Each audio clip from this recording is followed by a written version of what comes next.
Hello everyone, welcome to my channel sky is my limit.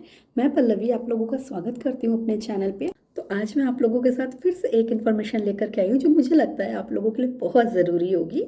वो ये है कि मैंने जब अपने बच्चे को पढ़ाना शुरू करा, जब क्लास फर्स्ट ऑनवर्ड वो पहुँच गए, तब मैंने फील करा कि बहुत सारे वो सिली मिस्टेक्स कर रहे हैं। उनको आता है पर वो लिख कुछ और रहे हैं, या वो टाइम से नहीं कर रहे हैं, घंटों बैठना पड़ रहा है उनके साथ पढ़ाते हुए। तो उस समय मैं कुछ ना कुछ नया क्रिएटिव करती रहती थी उनको पढ़ाने के लिए, ताकि उनका बेस जो है, फाउंडेशन है, वो स्ट्रांग रहे। और हम सबको पता है कि फाउंडेशन स्ट्रांग होना कितना ज़्यादा ज़रूरी है बच्चों का, तो उसमें बहुत मेहनत करनी पड़ती है।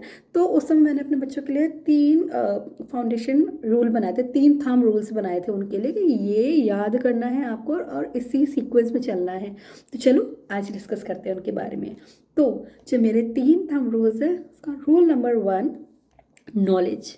आपको नॉलेज होनी चाहिए अपने सब्जेक्ट की, या जो आप टॉपिक पढ़ रहे हो उसकी नॉलेज होनी चाहिए। सपोज आज आपने साउंड ए का जो साउंड होता है ए, उससे रिलेटेड वर्ड बनाने सीखे हैं, तो आपको पता होना चाहिए ब एट बैट कैसे लिखना है, BAT बैट कैसे लिखना है, राइट। कैट, बैट, मैट, ये ऐसे कैसे लिखना है, तो आपको नॉलेज होनी चाहिए, राइट। द सेकेंड थिंग है एक्यूरेसी। एक्यूरेसी, अगर आपने बैट बोला है तो आपको BAT बैट ही लिखना है, BET बेट नहीं लिखना है, BATE बेट नहीं लिखना है, आपको लिखना है BAT, right. What is in your brain should be in your copy and it should be out of your mouth, right. वही निकलना चाहिए जो ब्रेन में है, वही हाथों से निकलना चाहिए और वही आपके मुंह से निकलना चाहिए। तो नॉलेज हमारा रूल, थंब रूल नंबर 1 था। एंड तो हमारा सेकंड थंब रूल था, वो था एक्यूरेसी। अब चलिए चलते हैं जल्दी से तीसरे रूल की ओर। तीसरा रूल क्या हो सकता है बताइए? हाँ, तीसरा रूल वही है जिसके लिए बहुत ज़्यादा बच्चे परेशान करते हैं कोई कोई, वो है स्पीड। कछुए जैसा लिखते हैं, कछुए जैसा। तो हमें उनको ये भी बताना है कि नॉलेज और एक्यूरेसी के साथ में स्पीड का कॉम्बिनेशन होना बहुत ज़रूरी है, नहीं तो एग्ज़ाम में कोई फ़ायदा नहीं है इन दोनों चीज़ों का।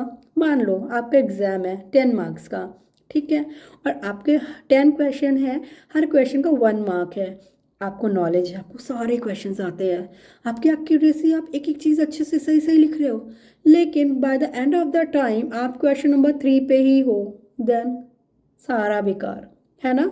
तो इन तीनों का कॉम्बिनेशन होना बहुत ज़्यादा ज़रूरी है आपको एग्ज़ाम में अच्छे मार्क्स लाने के लिए, या अपने आप को इम्प्रूव करने के लिए। हाँ, ये एक दिन में नहीं आएगा, पर ये धीरे धीरे होगा ज़रूर। ये बच्चों के अंदर प्रैक्टिस डेली डालनी है। जब भी उन्हें पढ़ाने बैठा लो, उनको बोलो, बताओ हमारे 3 थंब रूल्स क्या है जो हमें अपने ब्रेन में रखने हैं, और उन्हीं से बुलवाओ, knowledge, accuracy, speed, knowledge, accuracy, speed. तो उनको धीरे से याद हो जाएगा, और जब वो काम करेंगे ना तो उनके ब्रेन में भी रहेगा कि मुझे नॉलेज है इसकी, मुझे एक्यूरेटली लिखना है और मुझे टाइमली पूरा करना है। इसके अलावा जब मैं अपने बच्चे से और एक चीज़ कहती आई हूँ, वो ये है, जब एग्ज़ाम का पेपर सबमिट करो मैम को, उसके पहले बी योर टीचर। अपने टीचर बन जाओ, अपने पेपर को खुद को ही दो कि this is paper of Chaitanya, now I am a teacher, I am going to check it and I will give him marks. और फिर आपको क्या करना है, अपने ही पेपर को चेक करना है। Every question you have to check like a teacher.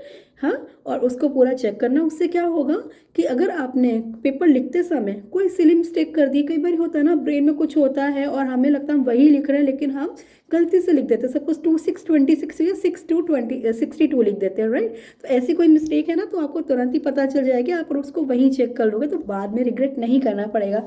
तो मम्मियों, आपको अगर ये वीडियो अच्छा लगा है तो इसको प्लीज़ अपनी लाइफ में इंक्लूड करिए, ताकि बच्चों को पढ़ाने में आसानी हो। Thank you.